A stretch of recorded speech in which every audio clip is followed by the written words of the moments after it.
afternoon and welcome to Williams Island TV. Today you're going to be seeing some wonderful board members. I thought it would be a great idea for you to get an idea of who we have on our board that leads the island. It's quite impressive, and as I previously stated last week when we had the last TV show, I think it's important that you have an understanding of not only who runs the island from our department heads, but more importantly at this point, who runs the island from the corporate business end of things. And so many times people say, well, how do we trust the board? Do they make right decisions? Are they capable? So I thought what's best would be to actually meet each one of our board members individually, hear a little bit about their life, their story, their history, and their credentials. And I think you'll be quite impressed by who we have working on this island as donors and helping us gratis, because these people are quite amazing. Also, we're going to meet with Carrie, the spa director, who has a lot of exciting things, and much of it is about the love she has for the work she does and the island she does. We're going to meet Robert, find out about all the events. We're going to meet Phoebe, that's going to tell us about some of the special things happening on the island. And I can go on, but the rest will be there. But on a serious note, I want to talk a little about what's happening with the virus. As a commissioner of the city, I get a chance to get information and hospitalizations and reports that unfortunately aren't always as we hoped they would have been. And yesterday there was a commission meeting that took place based on what's going to happen, because obviously Aventura has two schools, the charter schools of the high school, elementary, and middle school.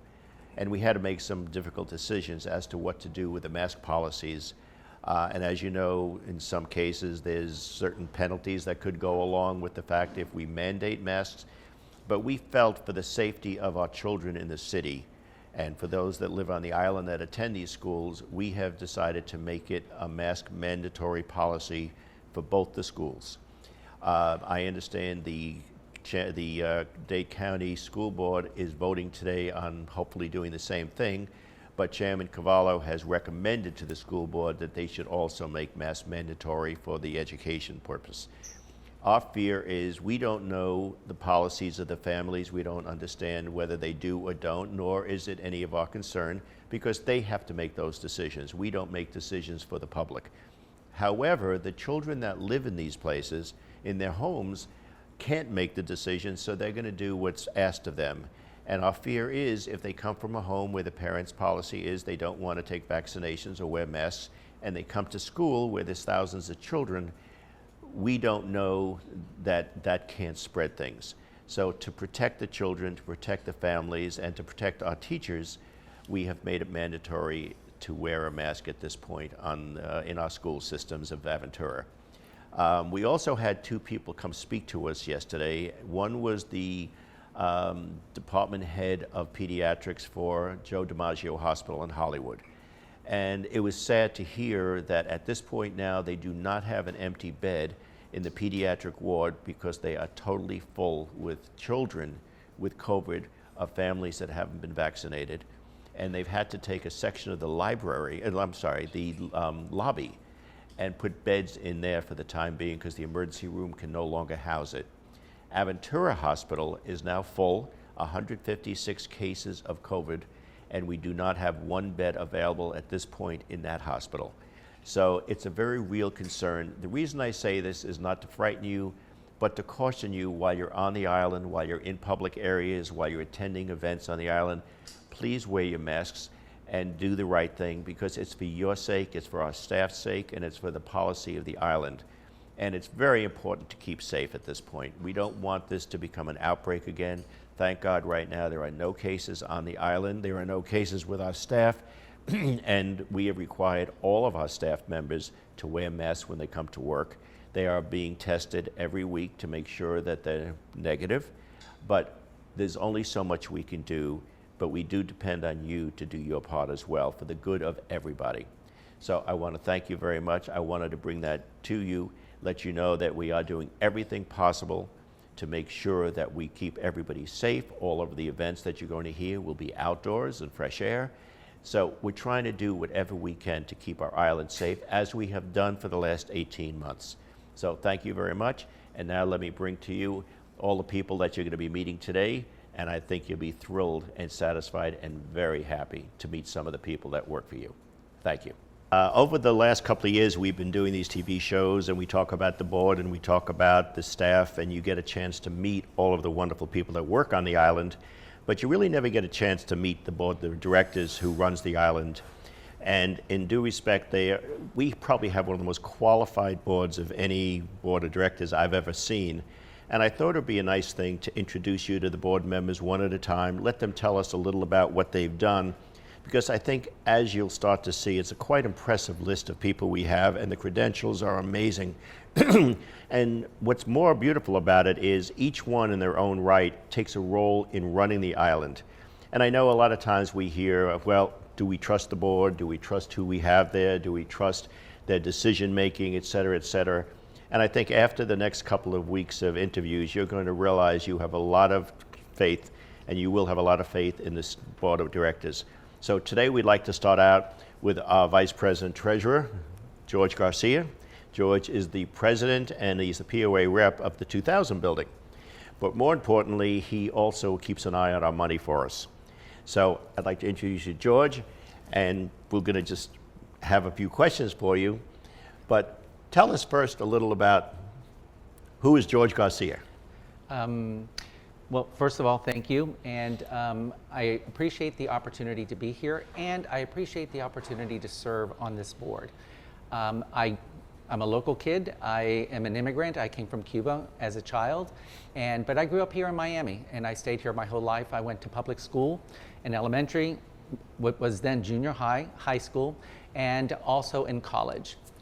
So I really consider myself local, and I really love the Miami area, which is why I still live here, as opposed to many people who have left.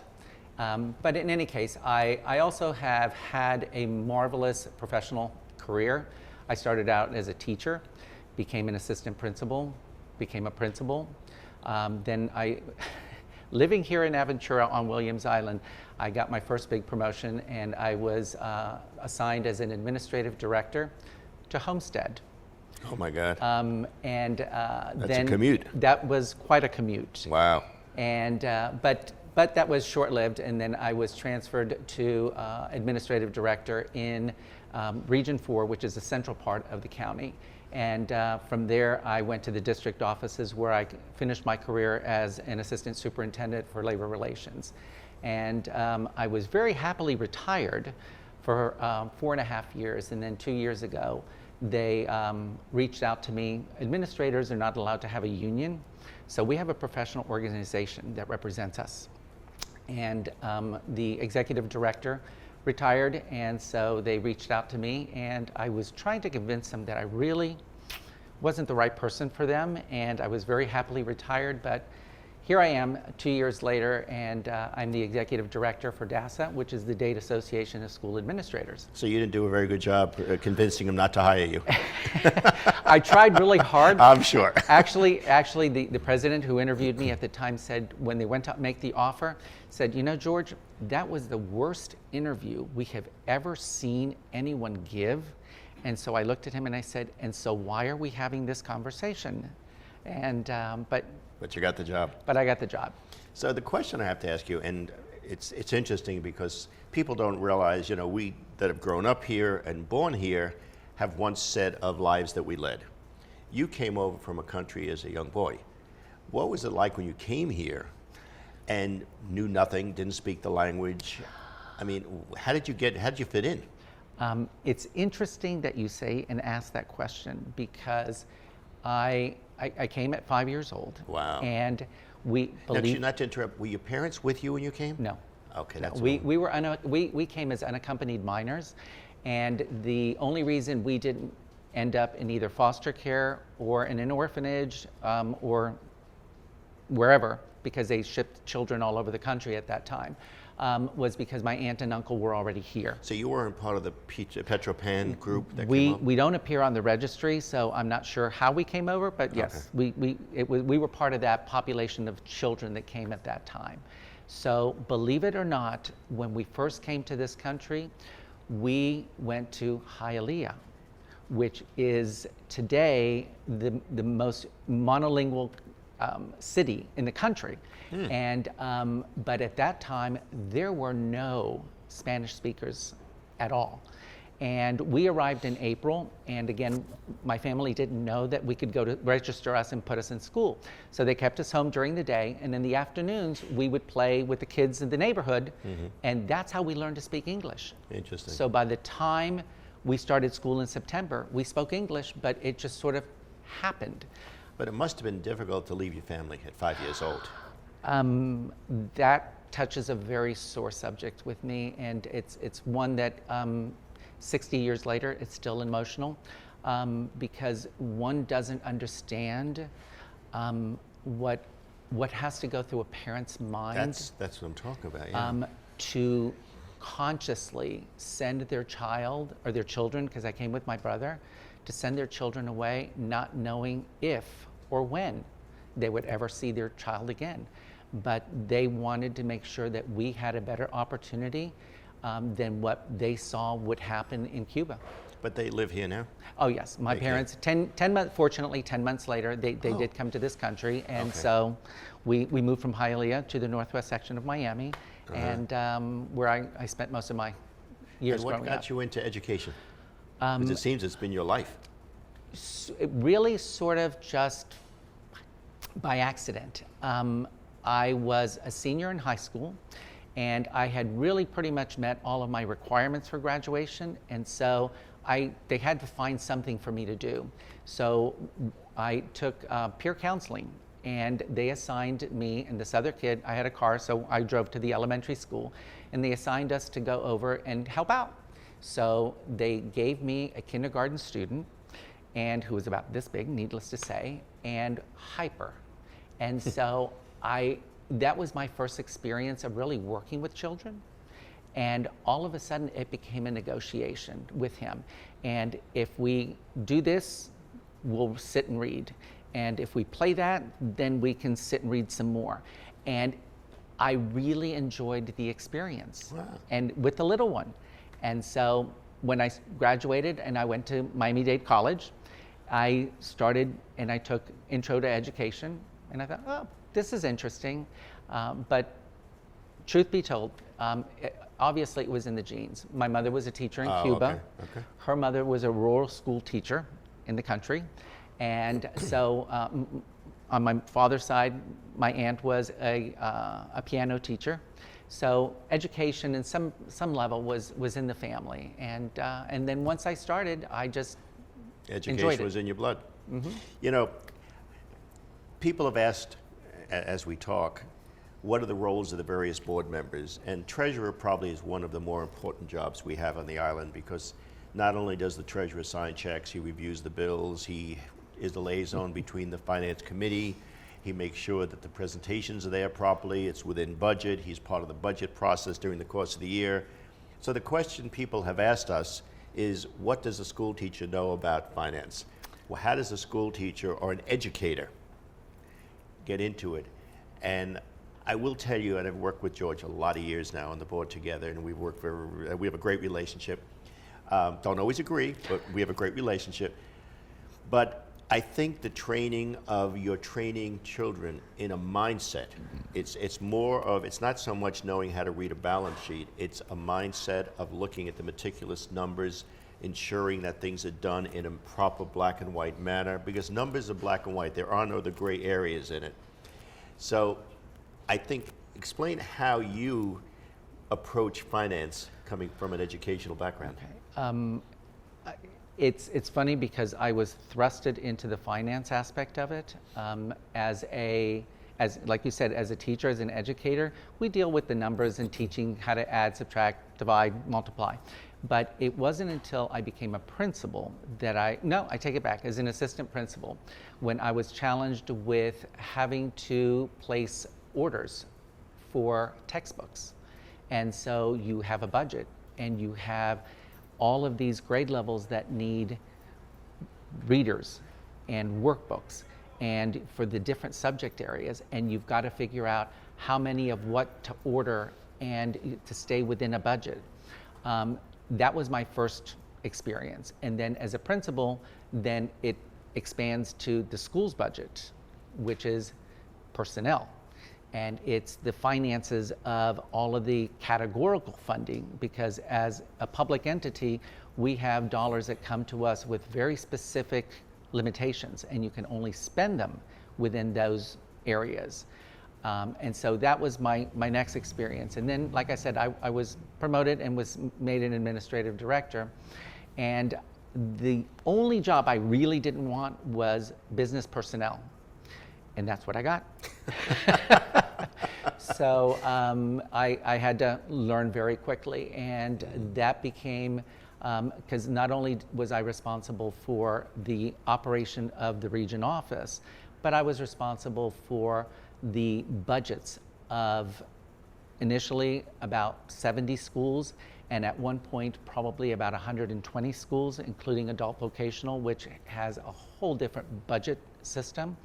But that's when I really became very involved in numbers and how to assign numbers. But in education, the budgets have no gray area. It's you live and die by that budget, don't you? You absolutely do. So I have to believe that's been a great asset for you to come to this with. Yes. Because every department head is asking, well, forget what our budget says, I need this, I need that. And again, Bob, for me, and that's one of the lines that I use with us, is that I treat this, I know that we like to think of us as a private community, and to a degree we are.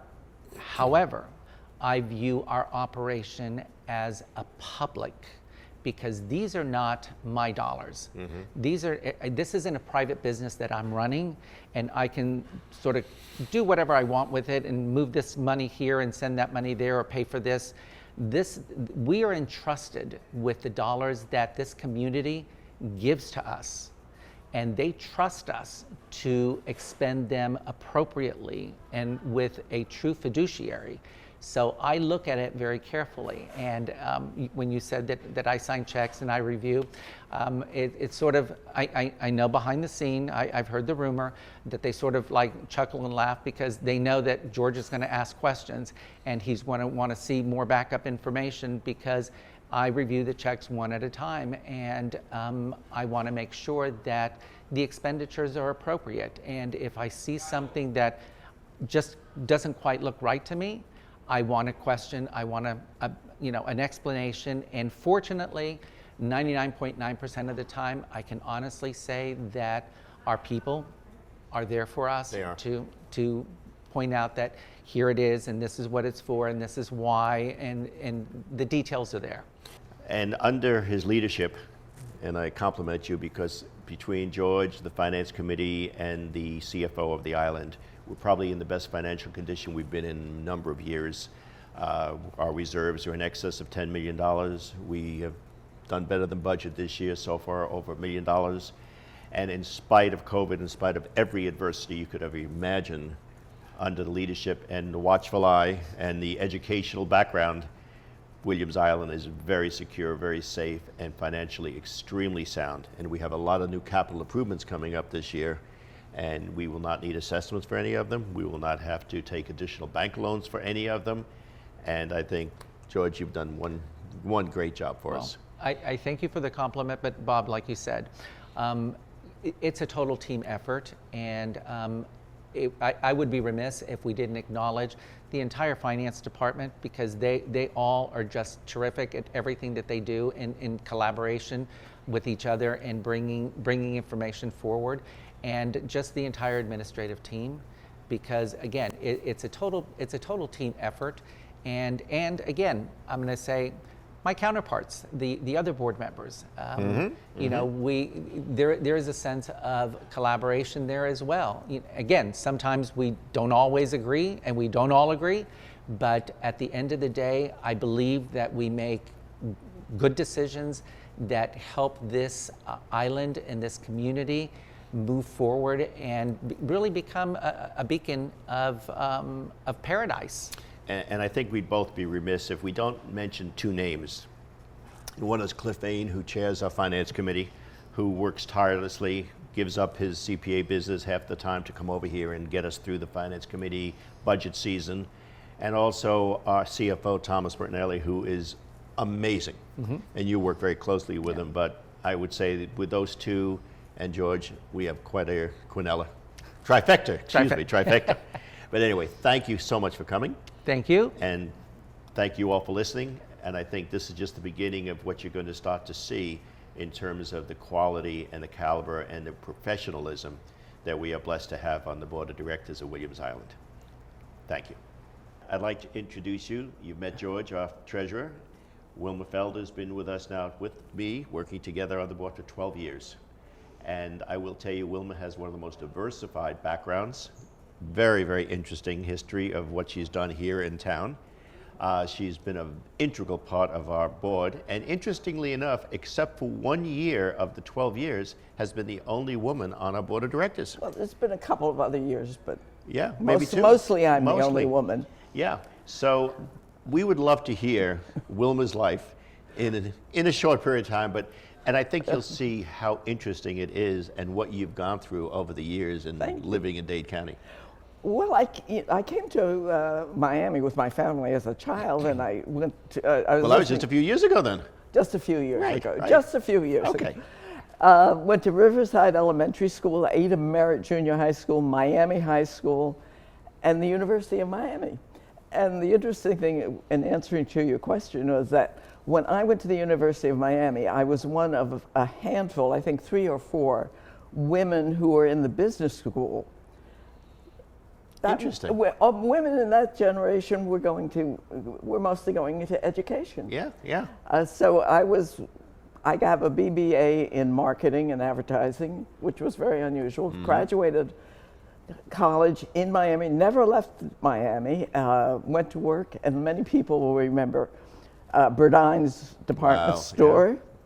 And then within a year, went to Richards, and I became a buyer. I was one of the youngest buyers in the country. I was 23 years old. Now, they were on 163rd Street for many years, weren't they? They were downtown. They were the only store that had a basement at that time, and they were pricing up. So I had 5 departments at 23 years old. I didn't know what I was doing. And I remember somebody else said to me, you know, sometimes other people see in you what you don't see in you. And I guess that was right, because I had 5 departments in that store, and then I opened up all the rest of the stores.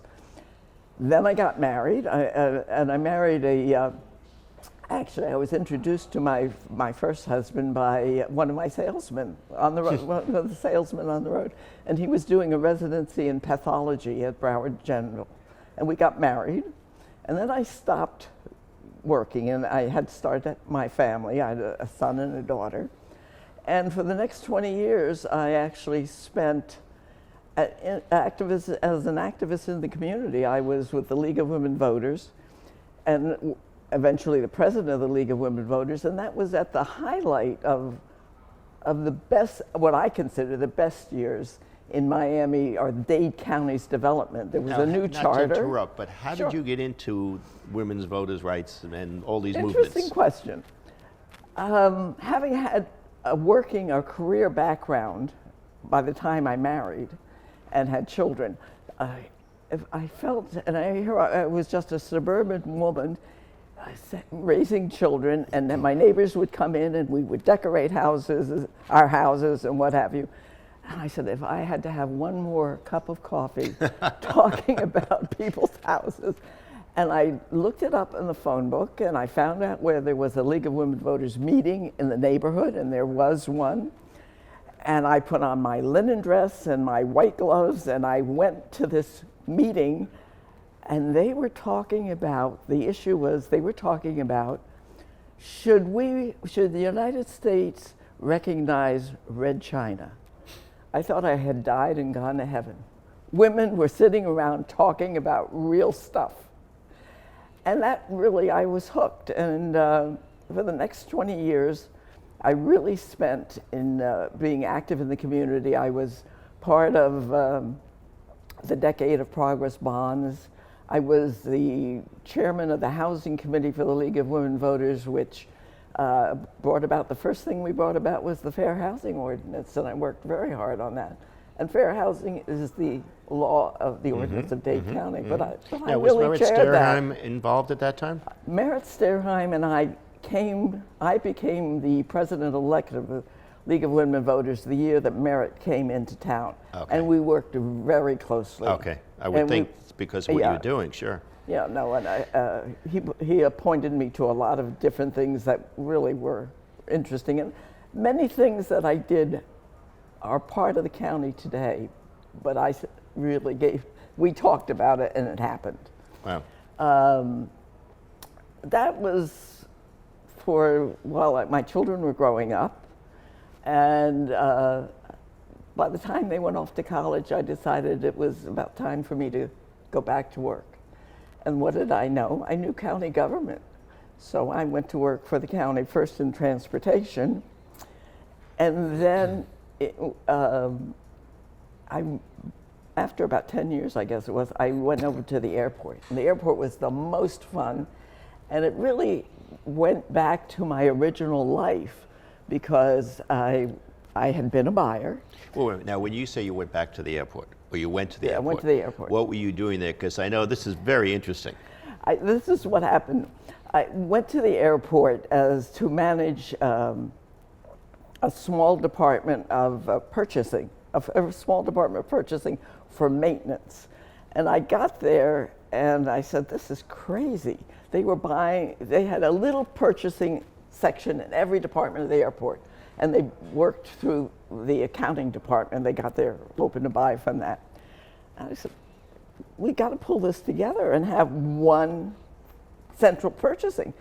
I suggested that, and the next budget year they did that, and they gave me the job of managing procurement for the airport.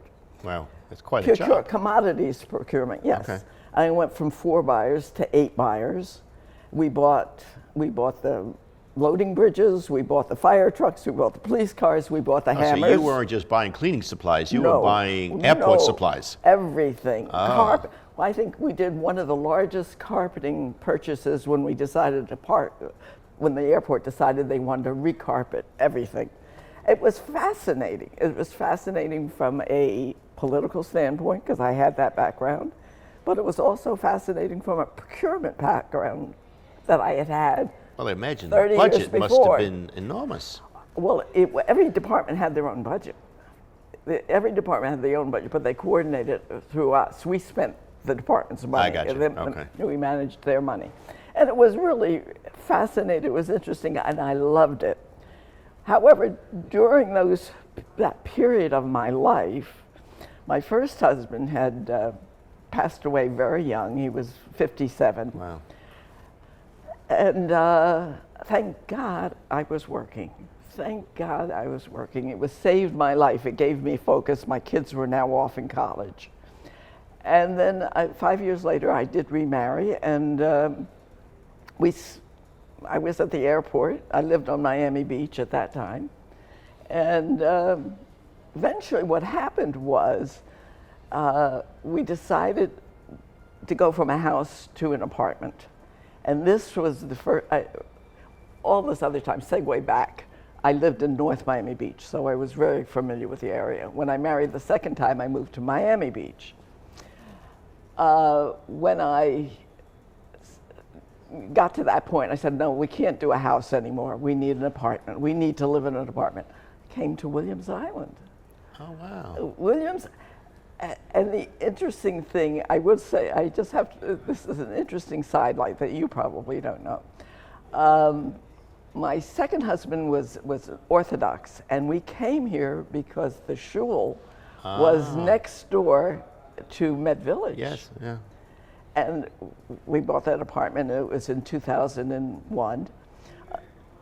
Unfortunately, he passed away before we moved in.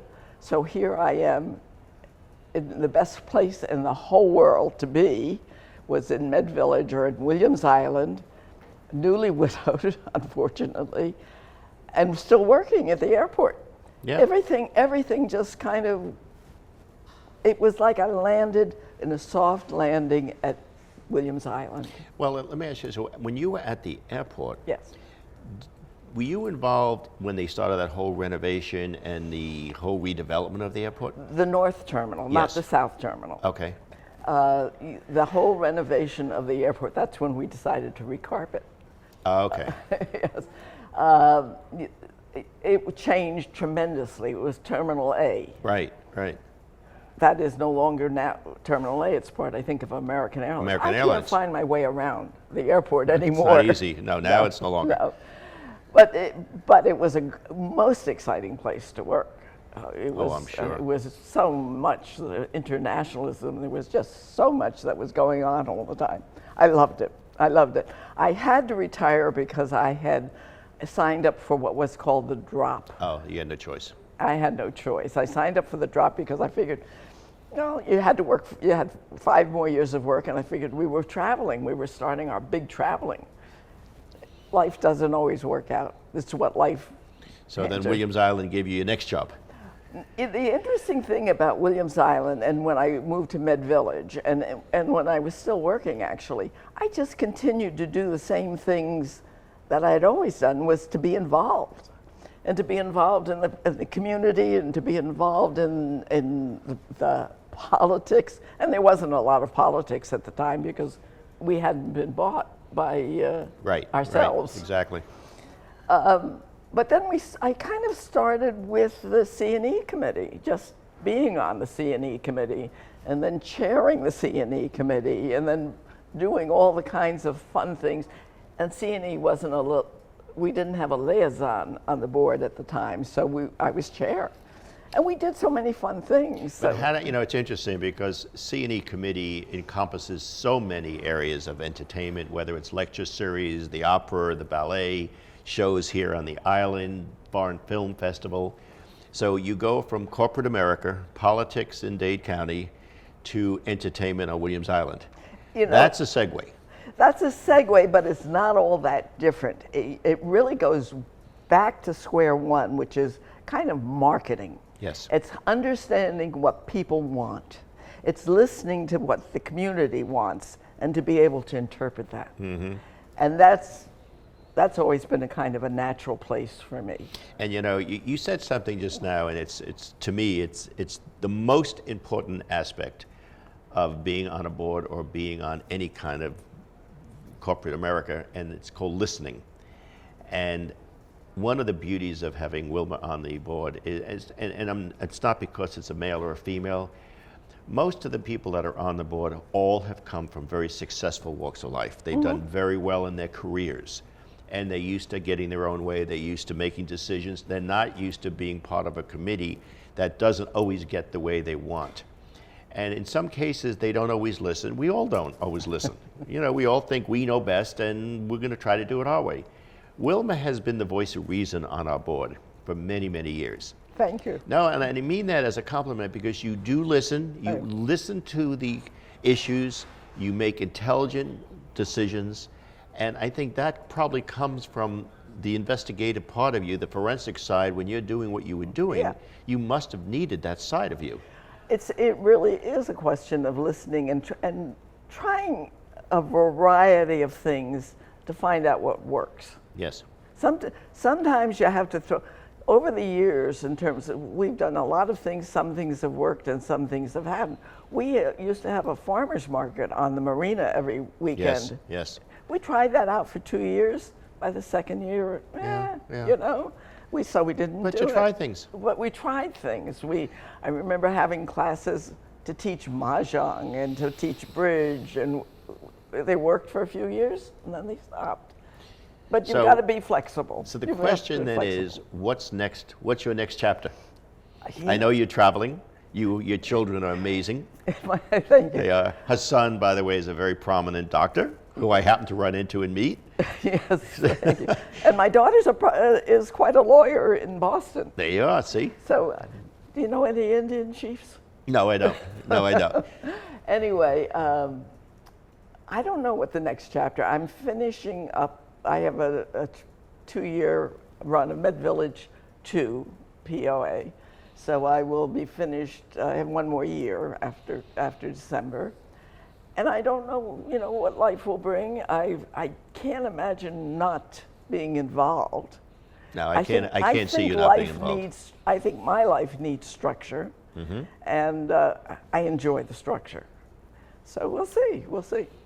Well, I can't imagine being on the board without you. We've been like fixtures there for so many years. Right. And believe it or not, we've always gotten along. We've always understood. We always saw eye to eye. But it's truly a privilege to have Wilma with us on the board. And Thank you. I'm thrilled Thank to you. have you here. And as you can see, It's not only fun. is she a hardworking woman, she's a very classy lady. And I think after seeing Wilma today here, I'm going to have a wardrobe put together for me because I feel like, this is not good. She's outdressing us. But Wilma, I can't thank you enough for all that you do for this island. Thank you so much. And I hope that when I do finish, that there will be other women that will be coming on the board, because I'm very much aware that I hear things differently, and I hear what everybody says, and I know sometimes my answer isn't going to be accepted.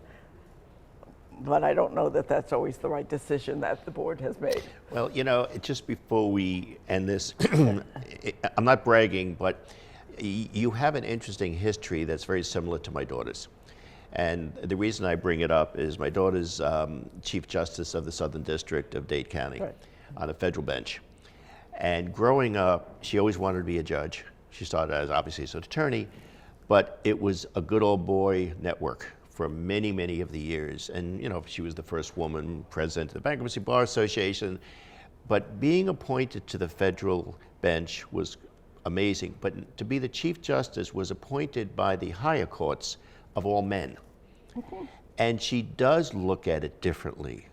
And she has a different perspective on how to run the courts and so on and so forth. So I can relate to what you're saying because it is true. And I see that.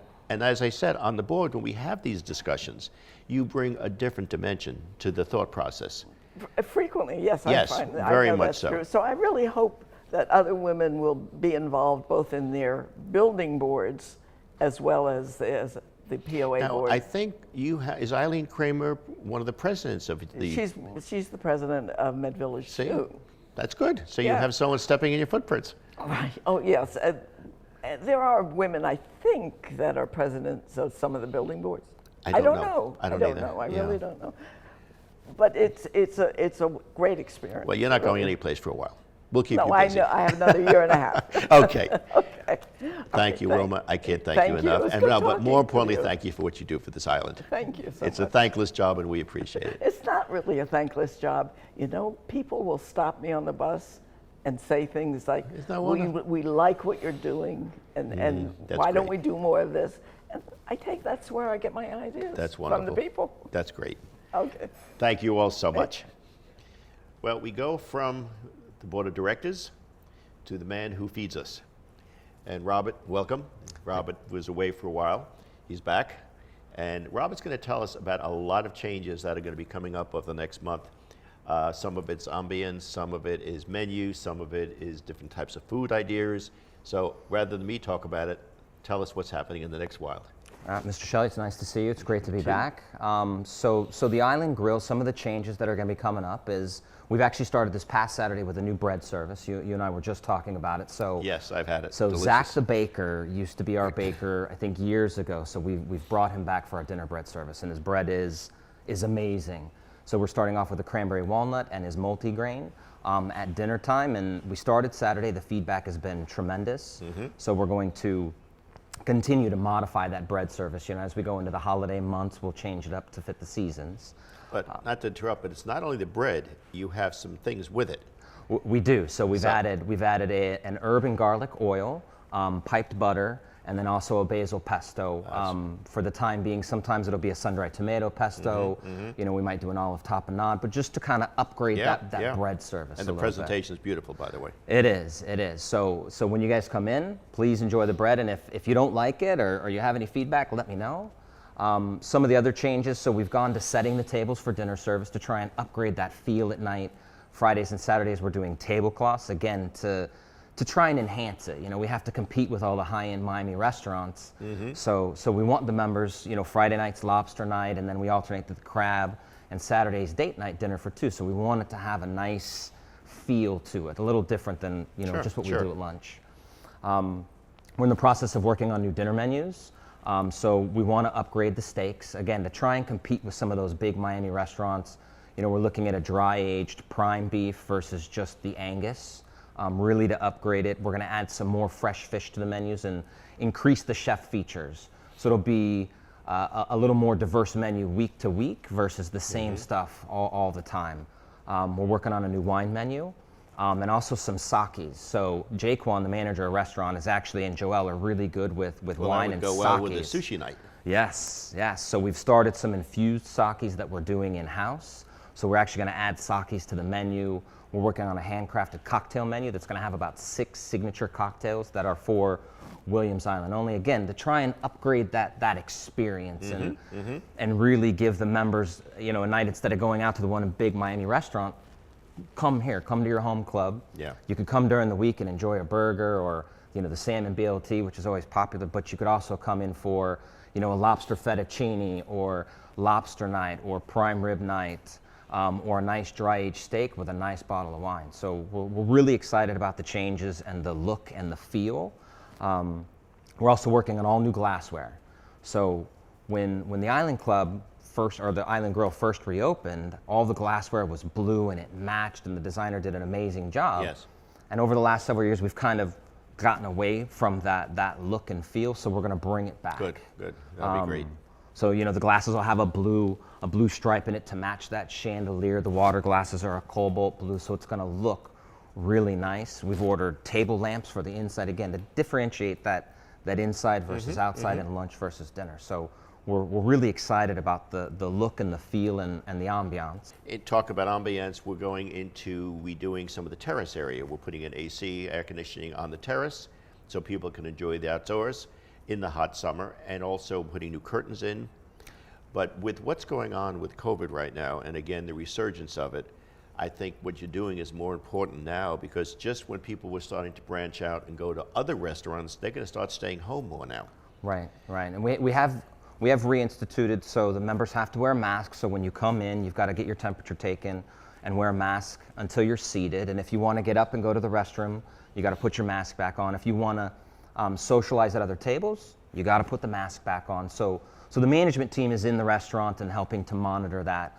We have removed a couple seats from the bar, but otherwise we haven't made any other major changes. We think that should be enough, but obviously we're watching the situation. It's day by day. Right. In terms of takeout, that's still the same. Nothing has changed with that. Nothing's changed, and takeout has still remained very strong. So we're still seeing 50 to 75 delivery orders a day. So those members that are not comfortable to come out, or they just want to have a dinner in, the service is still available, and they're still utilizing it. The other piece that we're using is reservations. So the members actually, in the last 14 months that I've been here, have actually done a really good job of learning how to use the reservation system. Good. We're excited with the reservations to talk about. We're actually working on a new website and also a new reservation system, so members it'll be easier for them to make. Okay. But they're following it. Good. So it helps us tremendously in operations and seating people and guaranteeing that we have your table, and if you're inside versus outside. So yeah, they're doing an amazing job. And how are we doing the deli downstairs? It's been open a few months now.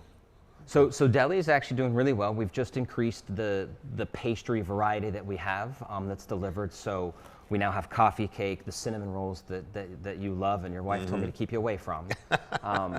So the pastry. By the way, they haven't done a good job keeping me away yet, but it's okay. Is that why she called me the other Yes, day? yes. The pastries we've shifted, and we're going to go into more fall pastries as it starts to cool down a little bit. But the Starbucks portion is doing amazing in the morning. We get a little bit of lull because of how hot it is outside and people aren't really hitting tennis. And then it picks back up in the afternoon. But exciting news is we just are starting to get the fall promotions for Starbucks. So the pumpkin latte, apple spice latte. So we'll actually have all that. We'll have all the seasonal items that Starbucks carries. So they're on the way. Now, what most of you may or may not know, part of what we're doing on the island, and we talked about this at the last board meeting, is we are redoing the entire downstairs of the POA offices, the pro shop, and the deli. And what that means is the deli will be doubling in size. Yes. The pro shop will get its own pro shop. We're moving that, and we're redoing the corporate offices. So tell us a little about what your secret ideas are of what you're going to do with all this extra space in the deli.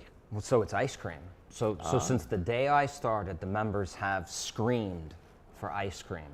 When I started last year, we were doing the little ice cream cart on the corner, and they were coming around for their ice creams during the pandemic, and they love ice cream. So we want to do, hand dipped. We can do kosher ice cream, low-fat ice cream, gelatos, hand dipped. So we're having our own little ice cream parlor. Right, fresh waffle cones. So when you walk in there, it is going to be amazing.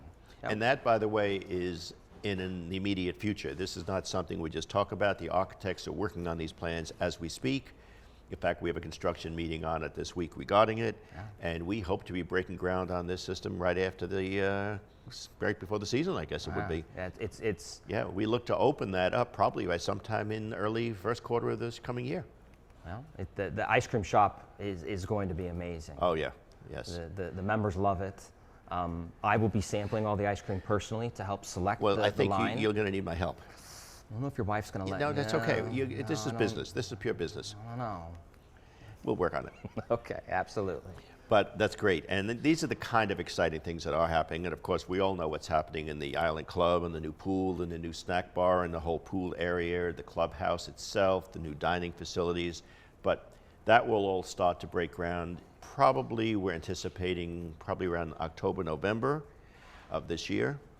Or, I'm sorry, next year. We're starting after the season. I'm sorry. Right. And by 23, this should all be redone and open. Well, it's going to be amazing. Yeah. I mean, we're looking forward to. We're going to be able to do Brazil night and lobster bakes and seafood night and live entertainment, and it's going to open up a whole new world for the membership when very exciting. When this building is done.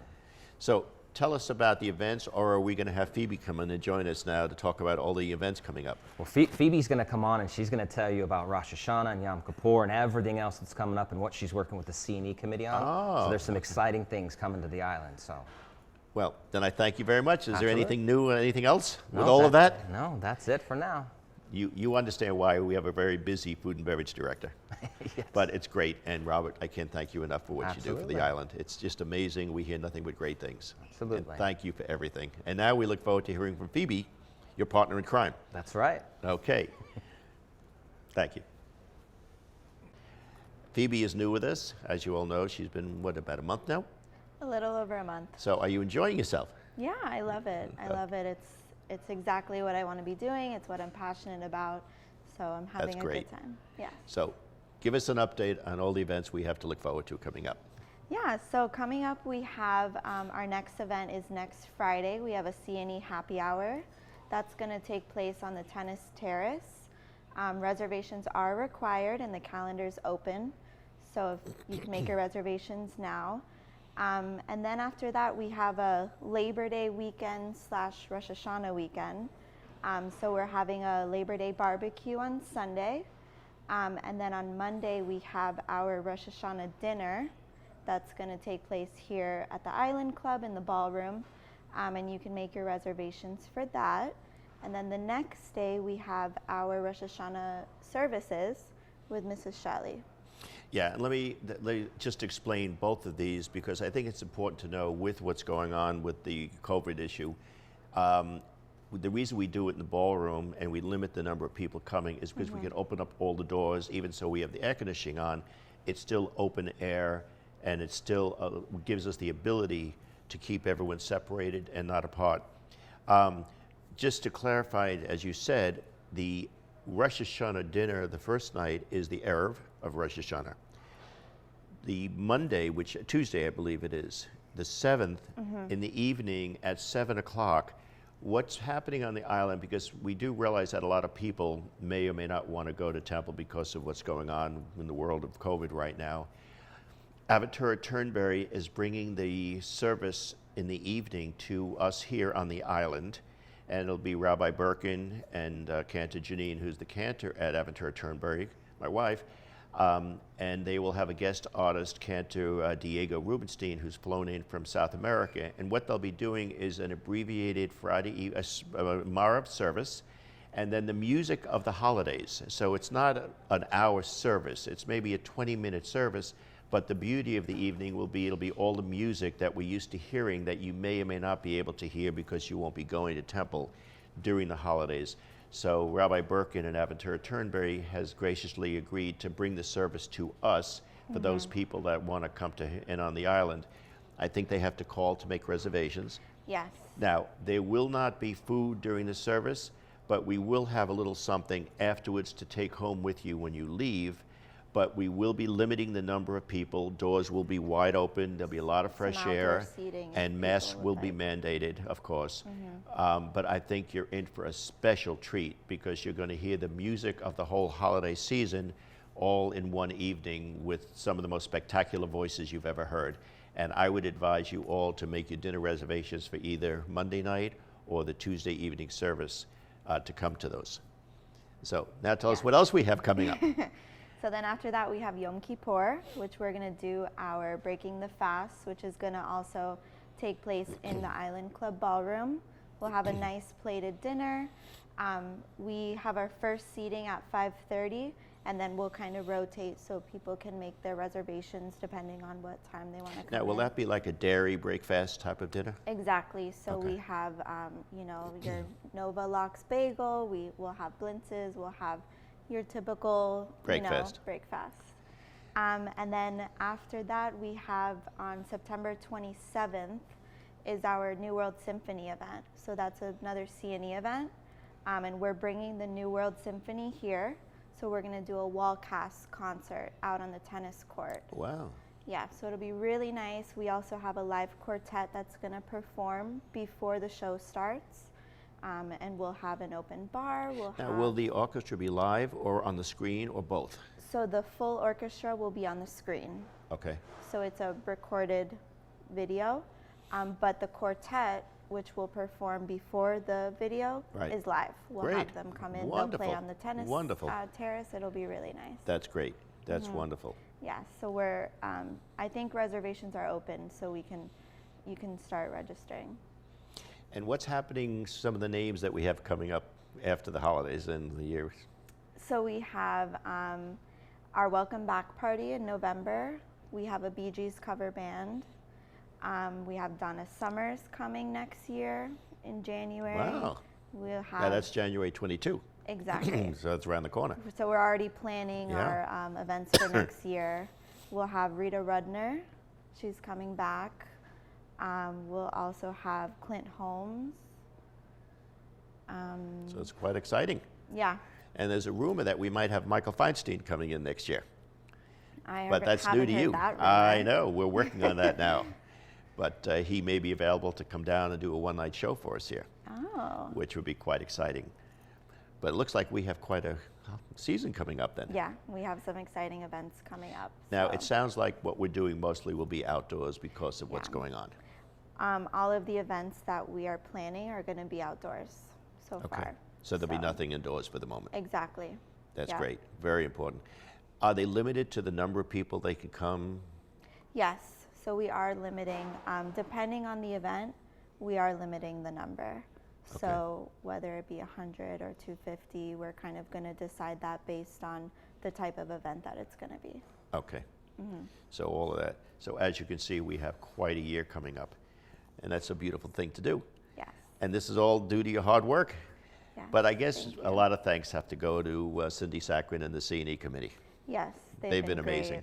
Yeah, Yeah, they we've are. been working together, and she's been bringing the entertainment, and she has a lot of connections, so that's how we've gotten most of our entertainers. And as we said when Phoebe joined us, if you're in your buildings, you want to have private parties there, if you want to have holiday parties coming up, call Phoebe. That's one of the things that she will be helping you with is coordinating anything you want to do within the building if you feel more comfortable. Not Exactly. coming here to the island. You can do it in your own home, in your own building. In your building, in your home, just send me an email, and I'll send you menus, and we'll work together and start planning. Great. Yeah. Anything else? Nope, I think that's it. That's great. Well, Phoebe, thank you so much. Thank You you. are busy. You have a lot to do. Yes, I do. We have a wedding tomorrow. You so- do? Yes, we do. Is it have your one. wedding? No. No. Okay. We have one here. Is it Carrie's wedding? Yeah, it's Carrie's wedding. Oh, well, that's wonderful. We can't wait to get Carrie on television today. I know. We're Wow. excited. Well, seriously, thank you so much. Thank you. Welcome. I guess you've been indoctrinated very quickly into it. Yes. And you're doing a fantastic job. Thank you. And now we are proud to have, look at that smiling face. I mean, does everyone love that excitement, enthusiasm, energetic face of Carrie, our spa director? And it may be because she's in love. That's what I think Oh, it is. yeah. That's what this must be. Anyone that's that happy and smiling and vibrant and vivacious, it's love, isn't it? Absolutely. Okay. Absolutely. Yeah. It's love of her job. Love of my That's job. what Yes. it is. Don't get excited. It's the love of the job and the enthusiasm of what happens. Thank you for the clarification. We wanted to make sure everyone understood. But anyway, tell us all the excitement going on because there is so much happening in the spa. There's a lot happening at the spa. So Well, to- wait, before you even talk about it, Okay. I think we have an announcement. Oh. Carrie got me on a Peloton, and I am now doing cycling. Yes. The only Yes. problem is I almost killed myself getting off the bike because I won't unclip. Right. So Right. how do you do that? Is there a secret to this? Well, if you think about, first of all, getting into a Peloton or any kind of a Right. bike, you think of it like a snow binding, you know, like a boot, a snow boot going Yep. into ski. So kind of going like toe to heel, Right. pressing down. Once you're in there to get out, you go lateral. Oh, and that's you, what and I'm you have doing. to like really, especially at first, you were talking about how tight It's the tight, clips yeah. are, right? So you really have to like really contract the muscles of your leg and make a lateral movement. I will tell you a very sad secret. The first time I got off, I had to take my shoes off and leave them in the clips. Yes, and many people do that at first, and then you can take both hands. I did Yes. it. Yeah. But anyway, that's due to Carrie got me to do this. I've done 3 classes already. Okay. And But as I- you can see the difference already, it's happening, isn't it? I- It's amazing. It is. It's amazing how quickly it can happen. But does. What I would like more so Yes. is for you to come into the spa and participate in our group cycle I'm ready. class. I'm ready. Because I'm ready. that's where the magic happens, Then I will be there. right? I will be there. Camaraderie. But you know what's Sweating very together. interesting about it, and I appreciate it now because I've taken a few classes. Mm-hmm. The excitement and enthusiasm of the instructor has so much to do with it. Yes, yes. It's And we're not- all very enthusiastic and Yeah. passionate about what we do. That's what amazed me as to watching this. Right. You know, normally you walk by a class and you see people just pedaling away, but you're not hearing what they're hearing. Right. Amazing. Right. So I have a whole And new. It is better live. Yeah. It is better live than on a screen. Oh yeah, absolutely. And nothing against doing it at home. So many people flipped over to doing the virtual training at home, which is great, and that's something I'll bring up. But at the end of the day, there's nothing like being with other people, helping each other out, supporting each other in any type of activity, actually. But fitness in particular lends itself to that. And that the reason, and I'm bringing this up, but on a serious note, Mm-hmm. I watch your instructors, and it's amazing their enthusiasm. I walk by some of these classes, and the Zumba classes, and the stretching classes, and the yoga classes. Right. There is so much excitement going on. But with COVID going on, are you finding now that there's reluctance again to go back to class, or there's more at home? I'll tell you, there's a combination of things happening. There are people that don't want to come in. We are going to open up some more live streaming classes, which is a new technology we do have on the My Wellness app. Oh. We're also going to incorporate some virtual classes through the My Wellness app that we're going to start on this Thursday night in August. So we now can offer really any modality. Some people are afraid to come in, but still love our classes, so they'll participate in a virtual manner. Some are coming in with their masks, back on. So I really kind of find like every iteration of So it's like a hybrid. COVID. It's a hybrid. But luckily, we're able to offer them all different modalities to help. So Oh, the the policy of coming to the spa, what's going on now with what's happened? So when you come into the spa, you come in with a mask. In all common areas, you maintain the mask on until you get to your area, whether it's a class or inside of the gym, working out. Then you can remove the mask and do your workout. We just ask that you keep your distance and that you are efficient in your workout, that you don't just hang out and talk, but you can exit and do that outside. Great, great. And in terms of what's happening now, in terms of the classes and such, we don't have to change the numbers at the point. They can still take the class. All our instructors wear masks, et cetera. Correct, correct. So we still are maintaining the same number. We have 14 in each class, whether it's a group cycle or in the big studio or in the pool. The instructor does maintain the mask at all times, as well as the employees, all times. 100% employees and instructors are masked. Great, great. So tell me, in terms of what we're doing now with the biostation, I know we're getting ready to, we've approved it. Yes, So now we're yes. getting ready to break ground on it. And Right. when do you anticipate we should have it here live? Would you say by the end of the year? I hope October Great. 1st. I hope October 1st. We are planning a kind of like a soft opening. So you'll be able to meet the parties involved in the biostation, really understand what the biostation can do for you. It's a menu of services, so I'm working on that with Arlene right now. The soft opening we anticipate to be in September, and you'll start to receive invitations, and we're going to go to the buildings to make sure we really reach everyone, not just those coming into the spa, but that we have a lot of people So on in the other words, island. if we have people that want to get involved and start now, they can go to their other locations for the time being. They could either go to the other locations, or the biostation is willing to come to your house and start the process, which we feel is even better. Much better. So that you still don't have to get in your car and drive, which is why we're pulling the biostation here inside of the spa.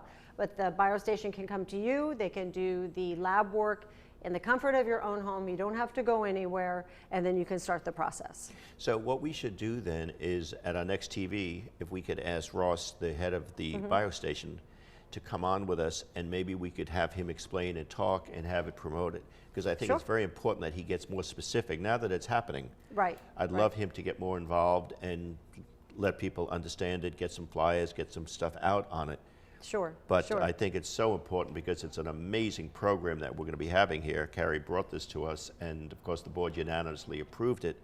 But you know, health and longevity today is so critical and so important. Very, very critical. Our immune system, all of this comes under the umbrella of biostation. Yeah. Yeah. Very So exciting. what else is happening? Well, besides the biostation, we have new treatment beds about to arrive inside of the spa. So our massage beds, facial beds, the treatment beds will be able to be used for different modalities. So each room will have a better rate of turnover, and the beds are really cushiony, and they're heated on the inside, and there's all different kind of movements to make every single member more comfortable in their service. So we're very excited. The providers are very excited about it, and it should arrive within the next 10 days. And it'll be wonderful. It'll be a So great this will be in the upgrade. massage rooms. In the massage rooms, Great, yes. great. Yes. So all is good? All is good, is good. Can we talk about our events? Absolutely. Okay, so Please. starting next Saturday, we have our member trunk show. We have many members on the island who have wares that they sell. Most are handmade. They're boutique-y kind of items. So please come to the spa between 9 and 1 next Saturday for our annual members trunk show. In September, after the holidays, we have our after-school kids program. One is actually already in process, and that's our youth program, our youth swimming, starting from a baby actually, all the way up through 100. But it is at the Island Club pool. It's Mondays and Wednesdays from 4 to 7. And then we also have martial arts for both girls and boys ages 5 to 10 with our martial arts instructor, Michael Kaplan. He is a black belt in martial arts. He has worked with kids for many, many years. He's been training for 30 years, martial arts, different modalities, including Tai Chi. He's our Tai Chi instructor, but he's excellent with kids. So we're very excited about that program. That program is Monday and Thursdays, starting, I think that's the 3rd week of September through the 3rd or 2nd week of December. So we're very excited That's about wonderful. that. Oh, yeah. So we have a lot going on. I should say so. I should say so. And with that smile and that face, how bad can it be? No, it's a great place. It is. I will tell you that what we have going on in this bar, in spite of everything, it is truly paradise. I mean, what you've created for us over there in terms of health, fitness, attitude, ambience, and lifestyle, it truly is amazing. Thank you. Thank you. We take pride in our spa. Well, and it shows. It shows. Unless there's anything else? I want to thank you so much. And Thank thank you for you and your staff for everything you're all doing. You're welcome. You're welcome. And you'll see me on the bike. Okay, I will can't go wait. there. I'm going to go from the table of Pilates to the bike. Okay. Wow, that's a big transition. But anyway, thank you all for joining us, and we'll see you next week.